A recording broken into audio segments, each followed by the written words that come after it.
요한 1서를 계속 저희 읽고 있습니다. 요한 1서를 읽고 있는데 요한 1서에서 굉장히 중요한 키워드 중에 하나가 코이노니아죠.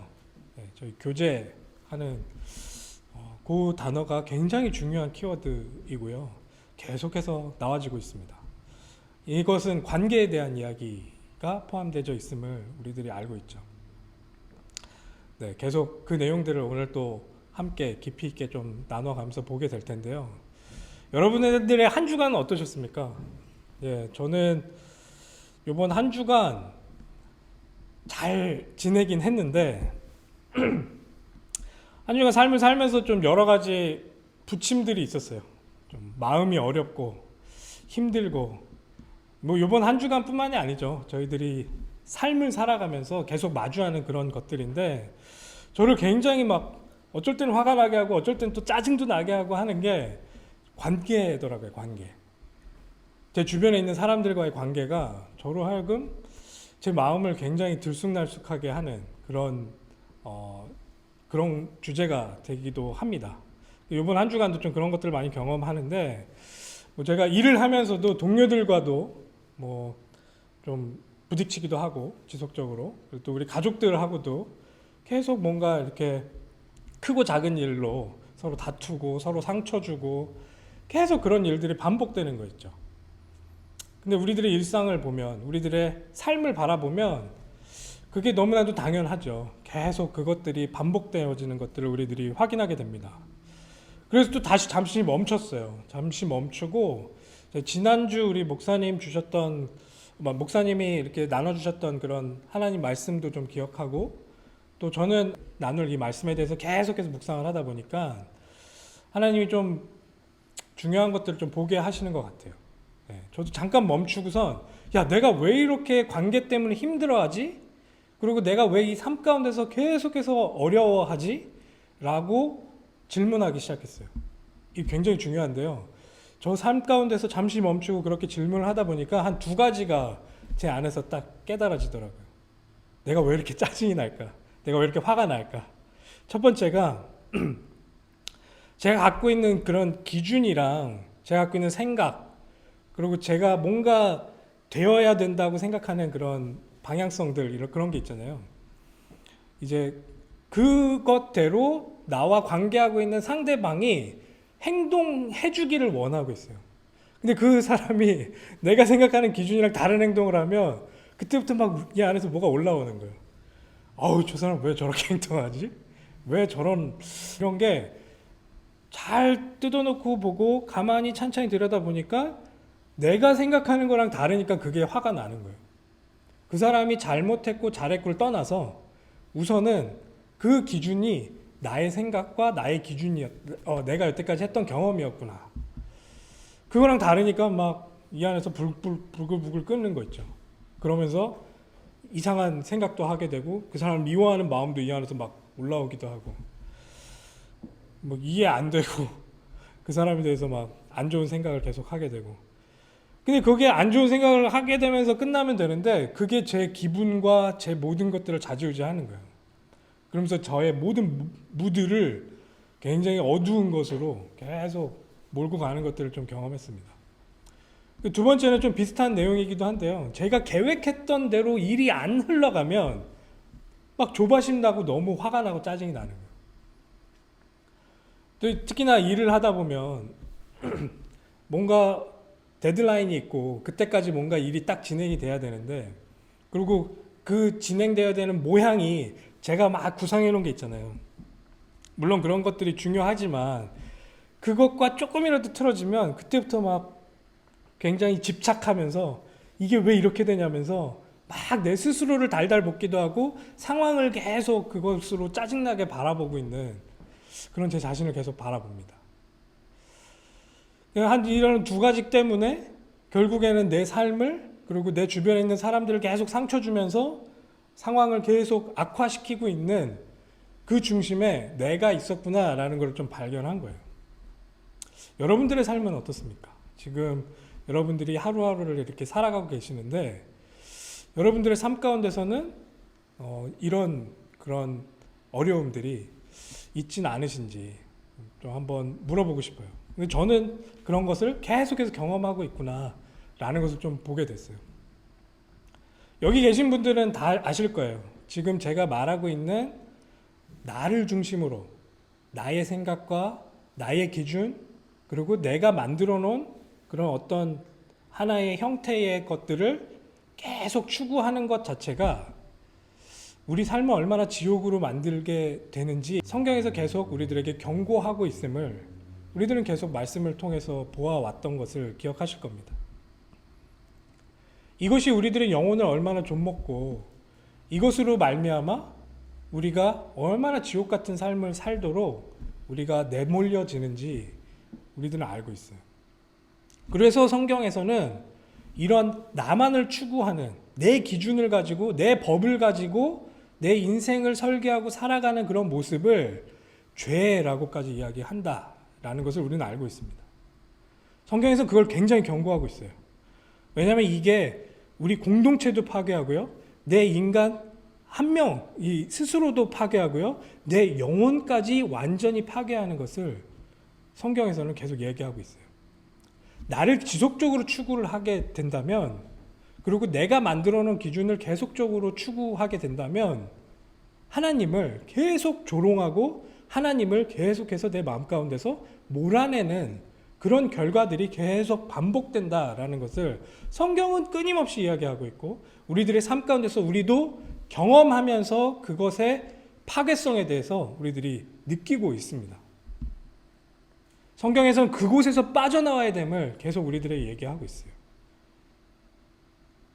오늘 이 본문을 통해서 짧은 시간이지만 여러분들이 정말 여기서 빠져나올 수 있는 그리고 여기서 빠져나오게 된 우리들의 상태가 무엇인지 정확하게 깨달으시고 그 상태 안에서 하나님께 믿음을 드리기 시작했을 때 어떤 변화가 일어날 수 있는지 기대하시는 그런 시간이 됐으면 좋겠습니다. 저는 이 본문 묵상하면서 하나님이 굉장히 많은 것들을 저에게 허락하셨어요. 우리 함께 나누는 우리 한마음교회 가족들에게도 이거보다 더 큰, 제가 지금 느끼고 있는 것보다 더 큰 은혜가 임할 줄 믿습니다. 오늘 한번 이 말씀에 좀 집중해 보시죠. 우리가 지금 다시 한번 제가 정리를 할게요. 죄에 대해서 계속 이야기하고 있어요. 지금 요한 1서에서는 죄가 계속 반복돼서 설명되고 있습니다. 하지만 한 번도 똑같은 형식으로 이야기는 하진 않아요. 계속 여러 형태로 어느 부분을 강조했다가 어느 부분을 또 더 이렇게 크게 이야기했다가 여러 형태로 우리들한테 이야기하고 있는데 그럼 근본적으로 우리가 죄에 대해서 정의하는 것들 다시 한번 이야기해보죠. 제가 이야기는 하긴 했었지만 하마르티아 여러분들 많이 알고 있는 그런 단어인데 관역을 벗어났다. 관역으로 뭔가가 가야 되는데 그 관역을 벗어났다. 이게 그 원어의 일반적인 뜻입니다. 그렇게 사용되어지는 단어예요. 죄라는 단어가 그렇게 쓰여집니다. 정말 우리들에게는 완전한 기준이 되시고 완전한 빛 되시는 하나님께로 우리가 가야 되는데 그게 우리들의 관역 삼아져야 되는데 그 관역과 동떨어진 것을 관역 삼아서 이상한 곳으로 날아가는 것들 이상한 것으로 우리 목표점을 삼는 것들이 죄에 대한 원어적인 접근이라고 볼 수 있어요. 우리들의 삶 가운데서 하나님 외에 다른 것들을 관역 삼는 것을 우리는 우상숭배라고도 하죠. 근데 저의 개인적인 이번 한 주간의 순회를 통해서 여러분들에게 설명드린 것처럼 그 하나님 외에 삼고 있는 우상 중에 가장 중심에는 우리 자신이 있습니다. 나 자신을 숭배하고 있어요. 내가 만들어 놓은 기준이 하나님보다 더욱 중요한 기준으로서 그곳에 자리하고 있는 그런 고질적인 우리들의 모습을 성경은 죄라고 설명하는 겁니다. 그 부분을 계속 우상숭배하면서 우리를 계속 하나님께로 멀어지게 하는 그런 우리들의 모습을 죄인된 모습이라고 성경은 계속 우리들에게 말하고 있다는 것이죠. 자, 오늘 제목을 한번 보시죠. 오늘 제목을 한번 보시면 제가 무엇으로 정했냐면 하나님께로부터 난 자마다 죄를 짓지 아니하나니 굉장히 단언하면서 우리들에게 설명하고 있어요. 이게 제가 만들어낸 그 문구가 아니고 오늘 읽었던 본문의 내용입니다. 본문에서는 이렇게 단언하고 있어요. 아, 네가 하나님께로부터 났니? 그렇다면 너는 죄를 짓지 않는다. 어떻게 보면 죄를 지을 수 없는 상태다라고 우리들에게 이야기합니다. 근데 제 삶은 어땠어요? 그리고 여러분들의 삶은 어땠습니까? 하나님을 지향하지 않고 하나님을 바라보지 않는 그런 우리들의 삶의 모습이 없습니까? 계속 나타나잖아요. 계속 그것들이 불쑥불쑥 올라오잖아요. 그런데 성경에서는 어떻게 보면 우리들에게 굉장히 무섭게 다가올 수 있을 정도로 이렇게까지 이야기합니다. 너 만약에 진짜 하나님께로 나왔니? 그러면 너의 삶 가운데는 죄라는 건 없어야 돼. 근데 우리들 삶 가운데는 죄가 만연하다는 것이죠. 우리들이 느끼기에는 이 죄가 우리를 계속해서 넘어뜨리려고 하고 있구나. 아니, 심지어는 우리들의 삶 가운데서 이 죄가 나를 완전히 장악하고 있구나 라고 느낄 정도의 삶을 우리는 살아가고 있다는 것이죠. 어떤 사람들은 이렇게까지 설명을 합니다. 완전히 또 다른 반대편 극단으로 이런 설명을 하는데요. 예수님께서 십자가에서 죽으시면서 우리들의 과거, 현재, 미래의 모든 죄를 사했다. 거기까지는 맞는 말이죠. 그렇게 이야기하면서 그렇기 때문에 너희는 이제 죄에서 자유해져서 무엇이든 할 수 있다라고 이야기하는 부류의 사람들이 있습니다. 얼핏 들으면 굉장히 논리적으로 들릴 수 있어요. 얼핏 들으면 그게 굉장히 우리들에게 힘을 주는 말처럼 들릴 수가 있어요. 근데 성경은 한 구절만 가지고 한 부분만 가지고 보는 것이 절대 아님을 저희들은 알고 있죠. 성경 전체를 바라보고 성경 전체에서 우리들에게 하고 있는 이야기들을 우리가 종합적으로 봐야 될 이유가 분명하게 있습니다. 오늘 본문에서는 그와 어떻게 보면 반대적인 이야기를 합니다. 너는 아무 행동이나 해도 된다라고 이야기하지 않고요. 네가 정말로 하나님께 속해 있다면 죄와 동떨어진 삶을 살 수밖에 없다.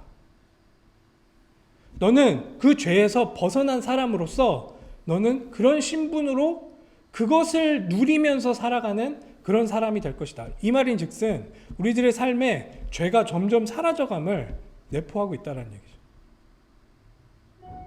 죄가 사해졌으니 내가 아무렇게나 살아도 된다. 이게 정말 성경 전체적으로 봤을 땐 틀린 말이라는 거예요. 대표적인 이단인 구원파에서는 이런 가르침을 가르칩니다. 그런데 많은 사람들이 이와 비슷하게 우리들에게 가르칠 때가 많아요.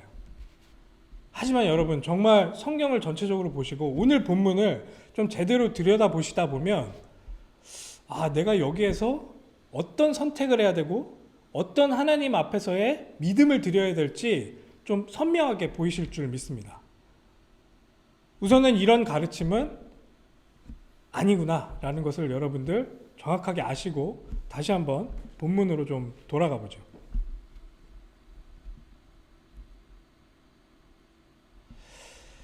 오늘 본문을 보면서 성경에서 우리들에게 원하시는 것들이 분명히 드러날 줄 믿습니다. 할렐루야.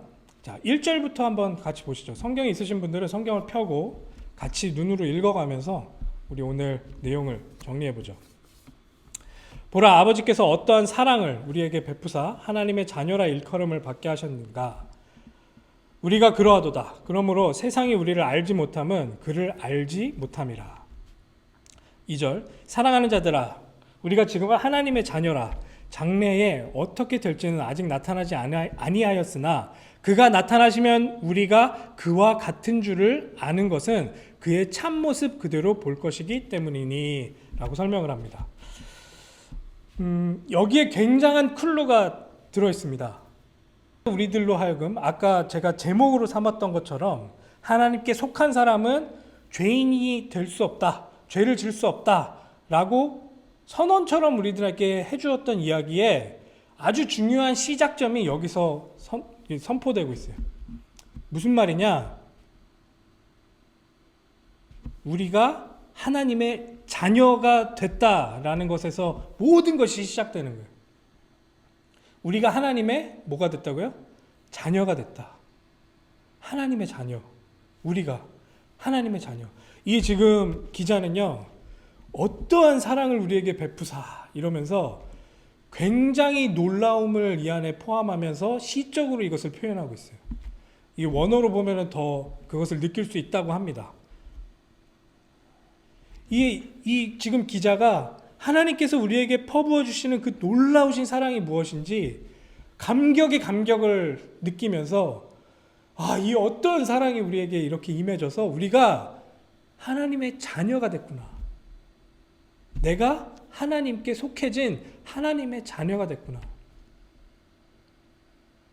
이것을 우리들이 먼저 생각하고 거기서부터 나를 찾기 시작하는 거예요. 이것은 여러분들의 행동의 결과치로 뭔가 나타난다라는 것으로 시작하는 게 절대 아니에요. 내가 어떤 노력을 했고 내가 어떤 것을 쌓아 올렸기 때문에 그곳에 도달했다라고 설명을 시작하는 게 아니고 가장 먼저 시작하는 것은 하나님이 우리에게 찾아오셔서 우리를 자녀 삼으셨다라는 것에서 시작된다라는 것을 여러분들 좀 계속 기억하셨으면 좋겠어요. 이게 얼마나 놀라운 것인지, 내가 하나님의 자녀가 됐구나, 그것만으로도 얼마나 놀라운 변화가 내 안에서 시작됐는지 지금 이 기자는 우리들에게 감탄을 하면서 설명을 하고 있다라는 거예요. 우리 현재의 모습을 이렇게 구술하고 있어요. 지금 우리의 모습이 어떤 것입니까? 하나님의 자녀 아닙니까? 라고 우리들에게 이야기하고 있습니다. 세상은 잘 알지 못합니다. 세상은 그것을 가지고 조롱합니다. 하지만 우리는 하나님 입장에서 그 무엇과도 바꿀 수 없는 하나님의 자녀로서 지금 하나님께 용납되어진 모습을 이 기자는 우리들에게 설명하고 있습니다. 2절에서 설명하는 것은 그렇게 분명하게 우리들에게 나타나진 않지만 내용은 이렇습니다. 마지막 때에 가서도 이 영광이 어떻게 드러날지 우리는 기대해야 된다라는 것을 이 안에 담고 있어요. 정말 그 그리스도의 모습이 우리들 안에서 실현되어지고 정말 그 찬란한 하나님과 그 그리스도를 우리가 대면하는 그 순간의 영광이 얼마나 놀라운지를 우리는 지금 이 순간을 살면서도 계속 누릴 수 있다. 누려야만 한다라고 우리들에게 설명합니다. 하나님께서 우리를 그렇게 부르셨어요. 여기서 우리들은 이 스테이트먼트를 보면서 지금 이 3장 1절 2절을 보면서 우리들의 행동을 점검하는 것 이전에 우리들의 믿음을 먼저 점검해야 되는 것을 알 수 있어요. 우리들의 믿음을 이곳에서 확인해야 되는 거예요. 내 믿음의 대상, 그리고 내 믿음의 근본적인 그 실체가 무엇인지. 내가 하나님의 자녀가 됐구나. 여기에서 하나님께 그 믿음을 드리는 게 우리들의 첫 번째 단계라는 거예요. 우리부터 할 수 있는 게 무엇이냐라고 이야기한다면 내가 죄를 없애기 위해서 막 산속으로 들어가기 이전에, 그런 것들을 행하기 이전에 우리들에게 먼저 선행돼야 될 것은 이 믿음을 드리는 거예요. 내가 하나님의 자녀입니다. 하나님 나를 이렇게 찾아오셔서 나에게 이런 어마어마한 축복을 허락하셨군요 라면서 이 믿음을 드리는 거예요. 이걸 믿는 거예요. 이 사실을 내가 받아들이는 거예요. 이 사실에 내 모든 것들을 담는 거예요. 그것이 우리들에게 첫 번째로 시작돼야 되는 시작점이라는 거예요. 3절을 한번 같이 보시죠. 주를 향하여 이 소망을 가진 자마다 그의 깨끗하심과 같이 자기를 깨끗하게 하느니라. 이 소망을 갖고 있는 자들이 그의 깨끗하심과 같이 자기를 깨끗하게 될 것임을 믿는 거예요. 또 우리가 하나님께서 그렇게 할 것임을 우리가 믿는 거예요. 이 믿음에서 시작되어지는 겁니다. 하나님이 날 이렇게 부르셨구나. 아무 조건도 내세울 게 없는 나를 이렇게 망가지고 이렇게 부족한 나를 하나님 앞에서 내가 뭔가 드릴 수조차 없는 이런 나를 자녀 삼으시면서 그 사랑을 우리들에게 그렇게 보여주시고 그렇게 체험케 하시는구나. 이 소망을 갖고 하나님의 깨끗함을 동경하면서 그 깨끗함 속으로 우리가 편입되어지는 거예요. 이게 믿음으로 시작되어지는 겁니다. 이걸 믿는 거예요, 우리가. 4절입니다. 죄를 짓는 자마다 불법을 행하나니 죄는 불법이라. 죄를 짓는 것과 불법, 요 두 가지 내용이 나오는데 죄를 짓는 것이 불법이다라고 설명을 합니다. 아까 죄를 짓는다라는 것은 무엇인지 우리가 계속해서 설명하고 있죠. 기준을 다른 것을 두는 것을 죄를 짓는다라고 우리가 쉽게 지금 이야기하고 있습니다. 그게 우리 영혼을 어떻게 파괴하는지도 계속 이야기하고 있고요. 근데 그것이 불법이라고 이야기합니다. 불법은 무슨 뜻입니까? 법이 없는 거예요. 무법한 자인 거예요, 이 사람은. 그리고 그 법이 만약에 올바른 법이 있다면 그것을 따르지 않고 그것을 업신여기는 자인 것을 이야기하는 거예요. 우리들의 완전한 기준이신, 완전한 빛이신 하나님을 법으로 두지 않고 그분을 그 중심에 두지 않고 그 법이 없는 것처럼 사는 그 삶을 불법한 자라고 이야기하는 것이죠. 그게 죄를 짓는 자와 동일하게 지금 이 본문에서 설명되고 있는 거죠. 관역에서 벗어나고 법이 없이 행동하는 자. 우리는 지금 어떻게 보면 그런 시대에 살고 있어요. 굉장히 감각적인 것을 우선시합니다. 나의 감각이 굉장히 우선시되는 그런 세계 가운데서 살고 있어요. 그런 삶의 어떻게 보면 여러 가지 정황들이, 그리고 모든 사람들이 갖고 있는 그런 시대 정신이 그런 부분에 굉장히 노출되어 있어요. 뭔가 우리가 숭고한 것을 따지고 뭔가 우리가 굉장한 것을 지키겠다라고 이야기했을 때 왜 그런 것 때문에 너 스스로를 희생하냐. 그냥 네가 좋고 네가 행복한 것, 네 스스로의 만족을 위해서 모든 것을 선택해라 라고 가르치는 그런 세계 가운데 살고 있어요. 저는 굉장히 중요한 단어인 자존감이라는 단어가 이게 잘못 사용되어지면 우리가 성경에서 이야기하고 있는 그런 무법하고 죄를 짓는 사람을 양산해낼 수도 있겠구나라는 생각을 많이 하게 돼요. 하나님께서는 우리들의 모든 것들을 희생시키면서 우리들을 계속 인도해 가시는 그런 분이 아니심을 우리는 알고 있잖아요. 하나님은 우리들에게 가장 선한 것을 주시는 선 그 자체이심을 우리가 알고 있잖아요. 사랑 그 자체임을 우리는 알고 있잖아요. 그 하나님을 따라가면서 그 선함과 그 사랑을 우리가 충분히 공급받아야 되는데 그걸 살짝 뒤틉니다. 그것을 압제라고 생각하게 가고요. 그것을 굉장한 굴종이라고 생각하도록 세상은 우리들에게 가르치고 있어요. 그러면서 네가 원하는 것을 그것이 가장 중요한 가치다라고 우리들에게 가르치고 있어요. 우리는 거기에서 판단해야 됩니다. 우리들의 믿음의 대상, 우리들의 정말 기준이 되어야 되는, 우리들의 삶 가운데 기준이 되어야 되는 대상이 무엇인지 우리는 말씀을 통해서 선택해야 돼요. 정말 어둠이 무엇이고 정말 빛이 무엇인지 우리는 선택해야 돼요. 우리들이 계속 느끼잖아요. 우리들의 감각과 우리들이 갖고 있는 경험이 얼마나 유동적인지, 그게 얼마나 와블리한지, 그것을 따라가다가 우리가 얼마나 그 안에서 고통당할 수밖에 없는지 우리들은 경험을 통해서도 알고 성경의 내용을 통해서도 계속 깨닫고 있습니다. 그것에 선택하지 않고 가장 완벽하시고 가장 사랑이시고 가장 선하신 우리 하나님을 내가 기준 삼았을 때 그때야 비로소 정확한 밸런스가 우리들의 삶 가운데 맞춰진다라는 것을 여러분들은 알고 계시잖아요. 처음부터 이 이야기를 듣고 이곳에 앉아 계시잖아요. 그것에 아멘하고 그것을 우리가 믿음으로 드리는 것, 이것이 우리들에게 가장 중요한 내용일 수 있습니다. 그래서 5절에 이렇게 이야기합니다. 그가 우리 죄를 없애려고 나타나신 것을 너희가 아나니 그에게는 죄가 없느니라. 여기서 말하는 그가 누굽니까? 우리 예수 그리스도십니다. 예수 그리스도. 이분 안에는 하나님이 계세요. 예수 그리스도 안에 하나님이 계세요. 이분의 중심에는 하나님 자체가 들어차 계세요. 이분의 모든 삶은 하나님이 기준이에요. 그래서 죄가 없는 분이신 거예요. 제가 들었던 어떤 설교에서 어떤 목사님이 이렇게 설명하시더라고요. 근데 그때 제가 이해가 됐어요. 예수님의 삶이 죄가 없다라는 것은 모든 기준이 하나님이 기준이 되었던 삶을 사셨기에 우리들에게 그렇게 이야기될 수 있구나.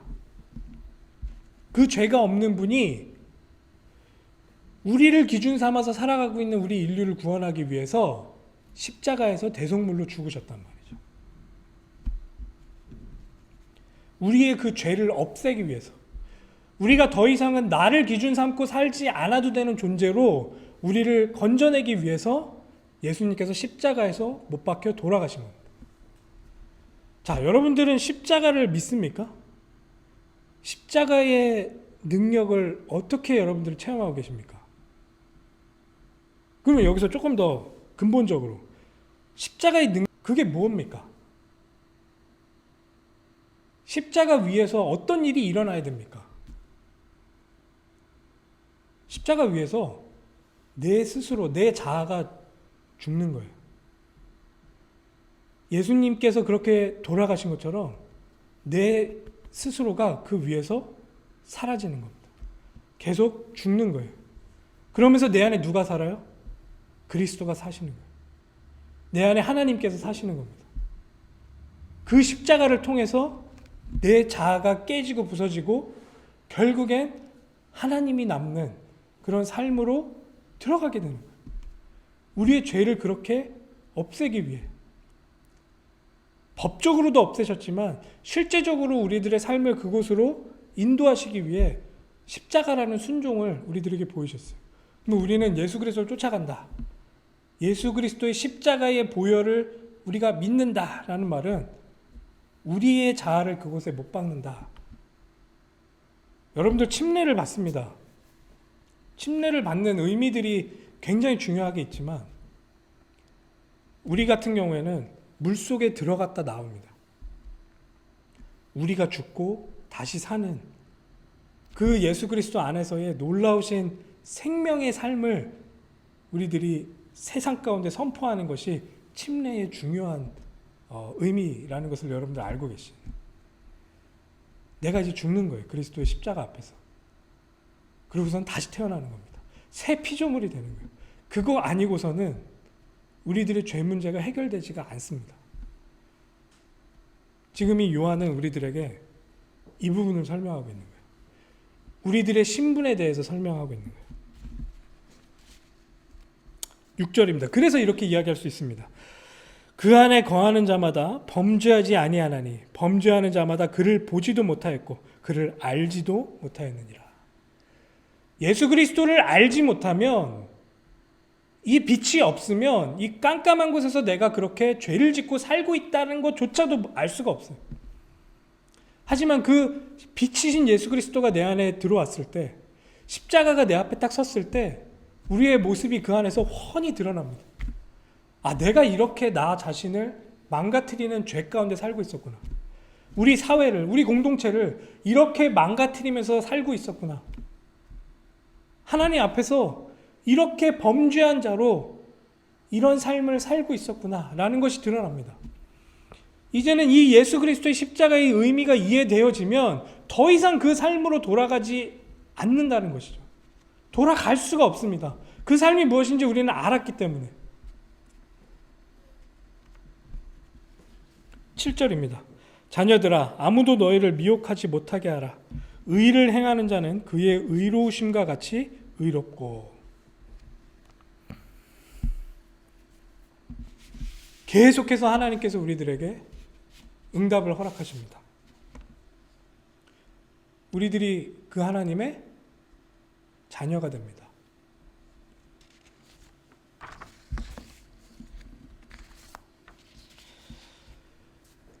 하지만 그 사실을 계속해서 우리들에게 속이고 있는 존재가 있음을 여러분들은 인지하셔야 돼요. 계속 그 사실에 가라지를 뿌리며 우리들의 믿음이 자라나지 못하도록 계속 그곳에 가라지를 뿌리는 존재가 있습니다. 하지만 우리가 이 성경을 앞에서 읽었었던 대로 요한 기자는 이미 그 악을 이기셨다라고 선언하셨습니다. 그 사실을 우리는 어떻게 하면 돼요? 받아들이고 믿으면 된다는 것이죠. 8절입니다. 죄를 짓는 자는 마귀에게 속하나니 마귀는 처음부터 범죄함이라. 하나님의 아들이 나타나신 것은 마귀의 일을 멸하려 하심이라. 결국 여기서 마귀는 뭐 뿔 달리고 막 굉장히 무서운 칼 들고 우리들을 위협하고 하는 그런 귀신, 그런 영화에 나오는 그런 모습이 아니에요. 이 마귀의 존재가 어떻게 처음에 타락한 존재인지 우리들은 성경을 통해서 유추할 수 있어요. 정확하게 나오진 않지만 이런 모습이겠구나라고 생각해 볼 수 있어요. 이 마귀는요, 원래 천사였다고 하죠. 이 천사였던 그자가 하나님을 대적하고 자기 스스로를 숭배하고자 하면서 그때부터 하나님을 찬양해야 되는 그 직분에서 멀어지고 자기 자신을 숭배하기 시작합니다. 기준이 자기 스스로가 되어지기 시작한 그 존재를 타락한 천사인 이 사탄, 마귀라고 우리는 성경을 통해서 유추할 수 있어요. 자, 이 마귀의 일을 멸하려 오신 분이 바로 예수 그리스도시다. 이제는 더 이상 내 스스로를 위해서 살지 않아도 되는 존재로 우리를 십자가의 보혈로 부활로서 우리를 그 안에서 건져내셨구나. 우리는 그 사실을 믿고 받아들이는 거예요. 그 사실 안으로 들어가는 거예요. 그러면서 우리가 하나님의 자녀가 됐다. 여기서 굉장히 심각하게 그걸 경고하고 있는 말이죠. 이 마귀의 일을 멸하려 하셨다. 그것에 그런 마귀의 일을 계속 행동하는 것은 마귀에게 속한 자다라고 선언하고 있습니다. 9절입니다. 하나님께로부터 난 자가 죄를 짓지 아니하니 이는 하나님의 씨가 그의 속에 거하며. 하나님의 씨가 우리 안에 들어왔어요. 이 씨는 열매를 맺어야 돼요. 이 씨는 이 안에서 그냥 말라 죽어야 되는 게 아니고 이 씨가 우리들 안에서 꿈틀꿈틀 싹을 틔우고 그 안에서 나무가 되고 그 안에서 열매를 맺는 하나님의 놀라우신 시작이 하나님으로부터 시작된 거랍니다. 우리 안에 그 씨가 심겼다라는 거예요. 이 성령님께서 얘기해요. 우리가 이것에 완전하게 충만함을 받기 위해 하나님 앞에 계속 간구하고 기도해야 될 이유가 있습니다. 그도 범죄하지 못하는 것은 하나님으로부터 났습니다. 이 씨로 덕분에 이 씨로 말미암아 우리가 그렇게 변화되기 시작합니다. 더 이상 옛날처럼 살아갈 수가 없어요. 옛날에 그 법으로 돌아갈 수가 없어요. 10절입니다. 이러므로 하나님의 자녀들과 마귀의 자녀들이 드러나니 무릇 의를 행하지 아니하는 자나 또는 그 형제를 사랑하지 아니하는 자는 하나님께 속하지 아니하니라. 우리는 서로 사랑할지니 이는 너희가 처음부터 들은 소식이라. 가인같이 하지 말라. 그는 악한 자에게 속하여 그 아우를 죽였으니 어떤 이유로 죽였느냐. 자기의 행위는 악하고 그의 아우의 행위는 의로움이라. 좀 묵상해 보셨으면 좋겠습니다. 이 본문에 대해서 깊이 있게. 더 이상 우리는 마귀의 자녀된 그런 행동들을 하지 않아도 되는 존재로 하나님 우리를 거기서 건져내셨다니까. 나를 기준으로 살지 않아도 되는 존재로 우리를 건져내셨다니까. 만약에 이제부터는 하나님을 중심으로 하고 사랑이신 그 하나님이 내 안에 중심이 되었을 때, 그 관역으로 우리가 쫙 날아가고 있을 때, 그 관역에 우리가 꽂혔을 때 나타나는 열매가 뭐냐? 서로 사랑하는 것입니다. 정말 사랑할 수 있게 되어지는 거예요. 정말 이 공동체 안에서 그 사랑이 열매로 맺어지기 시작한다는 것이에요. 이 요한 기자는 이 뒤로부터 계속 그 사랑에 대해서 설명하기 시작합니다. 계속 우리들에게 그 사랑이 얼마나 놀라운 응답인지 우리들에게 계속 설명하기 시작합니다. 죄에서 벗어난 자의 삶이 의를 행하고 그리고 사랑하는 모습으로 나타난다라는 것을 우리들에게 계속 설명해 나갑니다. 가인은 의로웠고 가인이 의롭지 않았고 아벨은 왜 의로웠다라고 이렇게 이야기를 할까요? 가인은 왜 자기 동생을 쳐 죽여야만 했을까요? 한번 고민해 보세요. 가인은 왜 그 동생을 죽여야만 했을까? 하나님께서 가인의 제사는 받지 않고 가인도 받지 않으시고 아벨의 제사는 받고 아벨을 받으셨어요. 만약에 가인에게 하나님이 기준이었다면 그것까지도 아멘하고 받아들일 수 있습니다. 그리고 갱신하면 돼요. 근데 가인의 기준 가운데 나도 이렇게 열심히 했는데 왜 하나님은 내 것을 안 받냐라는 자기 기준이 그 안에 합니다. 성경에서 분명히 얘기합니다. 밖에서 그 가인을 지금 이렇게 잡아먹으려고 그 죄가 웅크리고 앉아있다고. 그 죄 가운데 완전히 사로잡히는 가인의 모습이 그 뒤에 결과로 나타납니다. 가인은 결국엔 자기 기준대로 하나님을 정죄하고 하나님이 틀렸다 이야기하며 동생을 쳐 죽입니다. 정말 하나님이 기준이라면 우리는 서로 사랑할 수 있습니다. 이 내용을, 이 본문을 이번 한 주간 좀 계속 묵상하시면서 정말 우리들 안에 있는 신분이 이 모든 것들이 가능케 되어지는 놀라운 신분임을 상기하시면서 그곳에 여러분들의 믿음을 드리기 시작하시기를 정말 권면합니다. 제가 맨 처음에 서두에 말씀드린 것처럼 저도 계속 넘어져요. 계속 그런 생각들이 저를 속이고 있어요. 그럴 때 제가 해야 되는 행동은 저를 막 때리면서 내 그렇게 하면 안 되지 이게 아니고 나는 하나님의 자녀고 내가 누구인지를 다시 말씀을 통해서 확인하는 거예요. 그러면서 거기에 내 믿음을 드리는 거예요. 하나님께서 날 이렇게 만드시겠다고 하셨지 않냐? 나는 이 말씀을 근거로 내 자신을 하나님께 드리겠다. 하나님, 나를 이렇게 변화시켜 주시옵소서. 우리 한마음 가족 모두가 그 응답이 누려지는 한 분 한 분 되시기를 다시 한번 기도합니다. 기도하겠습니다.